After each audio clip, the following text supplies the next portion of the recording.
Perkenalkan, nama saya Ruli Haryanto dengan NPM 2023 145 095.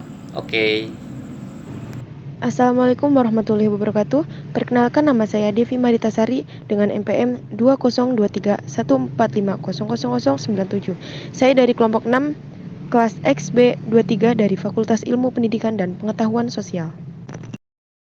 Kami dari kelompok 6 kelas XB23, Fakultas Ilmu Pendidikan dan Pengetahuan Sosial, akan mempresentasikan tentang organisasi dalam manajemen bisnis. Apa saja sih jenis-jenis organisasi dalam manajemen bisnis? Yuk simak sampai selesai, agar kamu tahu sedikit penjelasannya. Assalamualaikum warahmatullahi wabarakatuh. Pertama-tama, mari kita panjatkan puji syukur kehadirat Allah Subhanahu wa Ta'ala senantiasa memberi kesehatan jasmani dan rohani. Sebelumnya, kami ucapkan terima kasih kepada Ibu Mimanizma selaku dosen pengampu mata kuliah manajemen bisnis. Pada kesempatan kali ini, kami dari kelompok 6 akan memaparkan materi tentang organisasi dalam manajemen bisnis. Organisasi dalam manajemen bisnis dibagi menjadi 3 poin. Yang pertama, wewenang, kedua, delegasi, dan ketiga, rentan kendali atau span of control. Kami bahas poin pertama, yaitu wewenang. Wewenang pada dasarnya merupakan kekuasaan yang terlegitimasi menurut mekanisme tertentu dalam organisasi. Wewenang sendiri dibagi menjadi 3. Yang pertama, wewenang lini. Kedua, wewenang staf. Ketiga, wewenang staf fungsional. Wewenang lini adalah suatu wewenang di mana atasan melakukannya atas bawahnya langsung, yaitu atasan langsung memberi wewenang atau istilahnya perintah ke bawahannya. Wewenang staf. Wewenang staf adalah hak yang dipunyai oleh satuan-satuan staf atau para spesialis untuk menyarankan, memberi rekomendasi, atau konsultasi kepada personalia ini. Kualifikasi yang harus dipenuhi oleh orang yang duduk sebagai staf dengan menganalisa melalui metode kuesioner, metode observasi, metode wawancara, atau menggabungkan dengan ketiganya. Baseline mengajukan 6 pokok kualifikasi yang harus dipengaruhi oleh staf, yaitu: pertama, punya pengetahuan yang luas tempat di mana dia bekerja. 2. Punya sifat kesetiaan, tenaga yang besar, kesehatan yang baik, inisiatif, pertimbangan yang baik, dan kepandaian yang ramah. 3. Punya semangat kerjasama yang ramah. 4. Kestabilan emosi dan tingkah laku yang sopan. 5. Kesederhanaan. 6. Kemauan baik dan optimis. Kualifikasi utama yaitu memiliki keahlian pada bidangnya dan punya loyalitas yang tinggi. Konsekuensi organisasi yang menggunakan staf yaitu menambah biaya administrasi, struktur organisasi. Wewenang staf fungsional adalah hubungan terkuat yang dapat dimiliki staf dengan satuan-satuan lini. Chester Bimat mengatakan bahwa seseorang bersedia menerima komunikasi yang bersifat wewenang bila memenuhi: 1. Memahami komunikasi tersebut. 2. Tidak menyimpang dari tujuan organisasi. 3. Tidak bertentangan dengan kepentingan pribadi. 4. Mampu secara mental dan fisik untuk mengikutinya. Poin kedua dari organisasi dalam manajemen bisnis yaitu delegasi. Delegasi adalah seseorang yang dipercaya untuk menjalankan tugas tertentu atas dasar petunjuk dari atasan maupun organisasi. Nantinya, ia akan mempertanggungjawabkan pekerjaannya pada si pemberi perintah. Selain itu, maka lain dari delegasi adalah tindakan perlimpahan wewenang yang biasanya dilakukan oleh manajer maupun atasan di suatu perusahaan kepada anggota tim atau anak buahnya agar suatu pekerjaan dapat berjalan secara efektif dan efisien. Delegasi dibagi 4. 1. Tujuan delegasi. 2. Unsur delegasi. 3. Jenis delegasi. Dan 4. TIF. 1. Tujuan delegasi. Melalui pendelegasian dari atasan kepada anak buah, diharapkan proses operasional perusahaan berjalan dengan lancar. Selain itu, Sebagai tujuan mendasari delegasi wewenang adalah sebagai berikut. 1. Agar semua pekerjaan dapat selesai tepat waktu dengan baik, efektif, dan efisien. Kedua, mempermudahkan pihak atasan dalam merumuskan kebijakan yang tepat dari hasil evaluasi pekerjaan. Ketiga, memberi peran sesuai dengan porsi, tugas, kemampuan, jabatan bagi tiap pekerja dalam suatu perusahaan. 4. Memotivasi pekerja untuk lebih fokus pada kinerja dan target yang ingin diraih. 5. Membantu manajer agar lebih fokus pada hal-hal yang lebih penting sehingga membawa kemajuan bagi perusahaan. 6. Delegasi adalah sarana untuk memotivasi pekerja dalam mengembangkan karirnya serta belajar dari keberhasilan maupun kegagalan yang dialami. 2. Unsur-unsur delegasi. Saat melakukan perdelegasian wewenang, terdapat beberapa komponen yang harus dipenuhi. Ada 5 unsur-unsur delegasi adalah sebagai berikut. 1. Adanya wewenang. Unsur terpenting agar seseorang dapat melakukan delegasi adalah adanya wewenang yang mereka miliki. Dengan demikian, mereka memiliki hak untuk mengelola sumber daya manusia di sekelilingnya untuk bekerja sesuai arahan demi mencapai tujuan tertentu. Sifat delegasi wewenang adalah mengalir dari atas ke bawah. Mereka harus mampu menjelaskan tugas dan memilih orang-orang yang tepat untuk menjalankannya. Dengan demikian, si pemegang pendelegasi kewenangan ini haruslah seseorang dengan integritas tinggi. Kedua, alokasi tugas. Unsur selanjutnya dalam delegasi adalah adanya pengalokasian tugas oleh atas sebelum ia melimpahkannya kepada anggota tim. Ia harus memastikan bahwa pembagian tersebut sudah adil dan seimbang, sesuai dengan posisi, kemampuan, dan job desk masing-masing.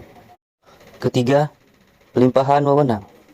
Setelah melakukan alokasi tugas, kewenangan si pemberi delegasi adalah melimpahkannya kepada calon pengembang tugas. Dengan demikian, kedua pihak mengetahui hubungan dan kewajibannya masing-masing. 4. Kewajiban dari seorang delegasi adalah ia wajib bertanggung jawab menyelesaikan tugas yang diberikan. Apabila terdapat kendala tertentu, mereka juga harus dapat menjelaskan penyebabnya kepada si pemberi wewenang. Kelima, akuntabilitas. Akuntabilitas adalah wujud pertanggungjawaban seorang delegasi kepada pemberi perintah. Selain itu, mereka wajib menjabarkan hasil kinerja beserta halangan yang dihadapi sebagai bahan evaluasi mendatang. Jenis delegasi. Pendelegasian wewenang ada banyak bentuknya dalam suatu menjalankan perusahaan. Ilmu jenis delegasi yaitu sebagai berikut. 1. Delegasi formal. Merupakan delegasi berdasarkan struktur perusahaan sehingga bawahan akan menjalankan perintah dari atasannya. Contohnya adalah ketika manajer pemasaran meningkatkan target penjualan agar bawahannya menjual lebih banyak barang. Kedua, delegasi informal. Cara lain untuk melakukan delegasi adalah cara informal tanpa ada wewenang dari atasan. Biasanya, bawahan melakukan tugas ini karena merasa mampu. Misalnya, seorang pegawai dari divisi pemasaran membantu memperbaiki komputer karena ia memiliki kemampuan di bidang teknik informatika. Ketiga, delegasi umum. Delegasi umum adalah pelimpahan wewenang pada bawahan untuk melakukan fungsi manajemen umum. Misalnya, pengorganisasian, perencanaan, maupun pengawasan kinerja perusahaan. Misalnya, seorang manajer memberi wewenang pada karyawan untuk membantunya dalam urusan personalia. Keempat, delegasi khusus. Salah satu jenis delegasi adalah pelimpahan wewenang yang dilakukan secara khusus mengenai tugas dan jangka waktu tertentu. Misalnya, seorang manajer pemasaran memberi tugas pada stafnya untuk merancang strategi online marketing bagi peluncuran produk baru selama 3 bulan pertama. Kelima, delegasi lateral.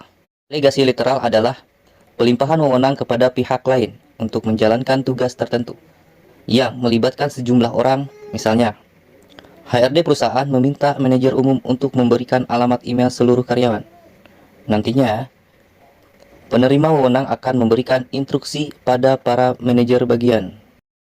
Tip agar delegasi berjalan lancar.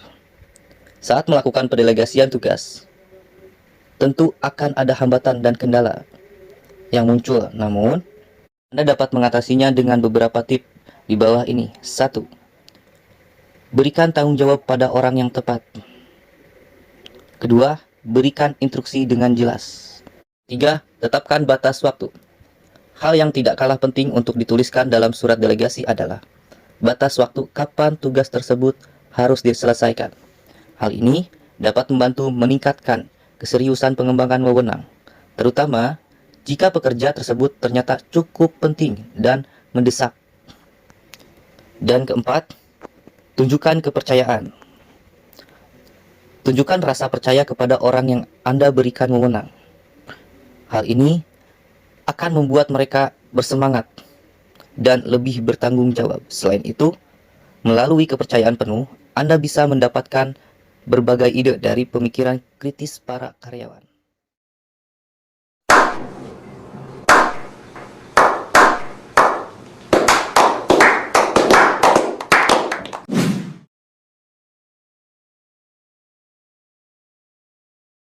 Rentang kendali atau span of control menunjukkan berapa banyak bawahan yang menjadi tanggung jawab seorang atasan. Ketika manajer atau atasan memiliki banyak bawahan, kita menyebutnya rentang kendali luas. Sebaliknya, jika memiliki lebih sedikit bawahan, itu kita sebut rentang kendali sempit. Seberapa luas rentang kendali dipengaruhi oleh struktur organisasi? Misalnya, struktur organisasi yang tinggi atau tall organization structure memiliki rentang kendali lebih sempit daripada struktur organisasi datar, flat organization structure, karena melibatkan lebih banyak lapisan dalam level hierarki organisasi. Mengapa rentang kendali penting? Rentang kendali penting karena mempengaruhi efektivitas perusahaan dalam mengelola perusahaan. Misalnya, hal itu berdampak pada buruknya dan komunikasi di dalam organisasi. Ketika rentang kendali lebih luas, komunikasi lebih cepat mengalir antar level, memungkinkan pengambilan keputusan yang lebih cepat. Organisasi yang memiliki lebih sedikit lapisan sehingga pesan membutuhkan waktu lebih sedikit untuk sampai dari level terbawah ke level teratas atau sebaliknya. Selain itu, rentang kendali juga mempengaruhi beban kerja dan delegasi. Ketika memiliki lebih banyak bawahan untuk dikelola, beban kerja manajer lebih berat. Oleh karena itu, manajer seharusnya mendelegasikan lebih banyak karena tidak mungkin mengandalkan dirinya sendiri untuk mengambil semua keputusan. Mereka mengambil bagian pada aspek yang lebih strategis, sedangkan bawahan berperan dalam mengambil keputusan yang kurang esensial. Baik, lanjut. Apa saja jenis rentang kendali? Rentang kendali secara garis besar terbagi ke dalam dua kategori. Ada rentang kendali luas dan rentang kendali sempit. Yang pertama ada rentang kendali luas atau wide span of control.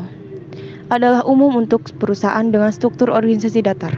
Lebih sedikit lapisan yang terlibat antara level teratas hingga level terbawah, sehingga rantai komando menjadi pendek. Misalnya, perusahaan mungkin memiliki 2 tingkat otoritas, yaitu hanya direktur dan manajer sebagai kepala divisi. Manajer membawahi 6 orang karyawan.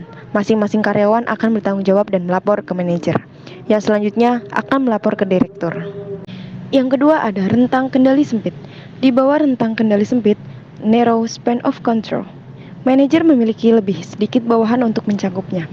Itu adalah umum diteliti dengan struktur tinggi, di mana organisasi yang melibatkan lebih banyak level atau lapisan. Misalnya, sebuah perusahaan memiliki 3 tingkat otoritas: direktur, kepala divisi, dan manajer. Kepala divisi membawahi 3 manajer, sedangkan manajer bertanggung jawab atas 2 bawahannya. Berikut adalah kelebihan dan kekurangan rentang kendali luas. Kelebihan rentang kendali luas, yang pertama ada komunikasi dan koordinasi lebih cepat. Yang kedua ada motivasi lebih tinggi. Yang ketiga fleksibilitas kerja. Dan keempat adalah biaya yang lebih rendah. Adapun kekurangannya, kekurangan rentang kendali luas yang pertama adalah penurunan produktivitas. Yang kedua ada keputusan buruk. Yang ketiga adalah kehilangan kendali. Dan keempat, komunikasi kurang efektif. Berikutnya adalah kelebihan dan kekurangan dari rentang kendali sempit. Kelebihan dari rentang kendali sempit yang pertama ada lebih banyak kontrol. Yang kedua, produktivitas lebih baik. Yang ketiga, keputusan lebih baik. Yang terakhir ada komunikasi lebih efektif. Begitupun dengan kekurangannya. Kekurangan dari rentang kendali sempit adalah yang pertama, menurunkan moral. Yang kedua, biayanya lebih besar. Dan yang ketiga, komunikasi dan koordinasi lebih lambat. Berikut adalah karakteristik rentang kendali luas. Yang pertama ada lebih banyak tanggung jawab. Satu manajer mengelola banyak bawahan. Yang kedua, struktur yang pendek. Struktur organisasi melibatkan sedikit lapisan. Yang ketiga, beban kerja yang lebih berat. Manajer harus mengawasi banyak bawahan. Yang keempat, lebih banyak delegasi.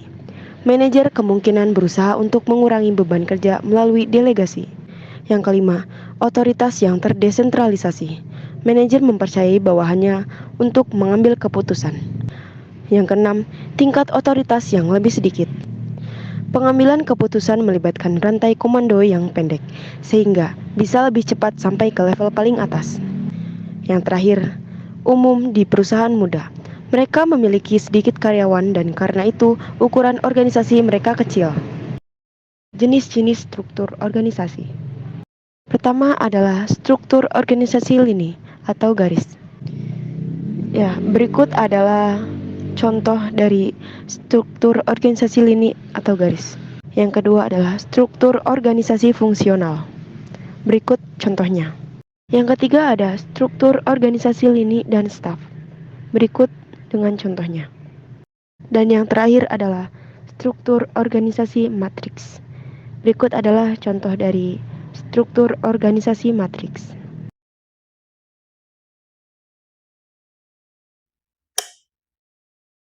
Sekian penjelasan kami tentang organisasi dalam manajemen bisnis. Semoga penjelasan kami dapat dipahami. Mohon maaf bila ada kesalahan penulisan ataupun pengucapan. Sekian, terima kasih.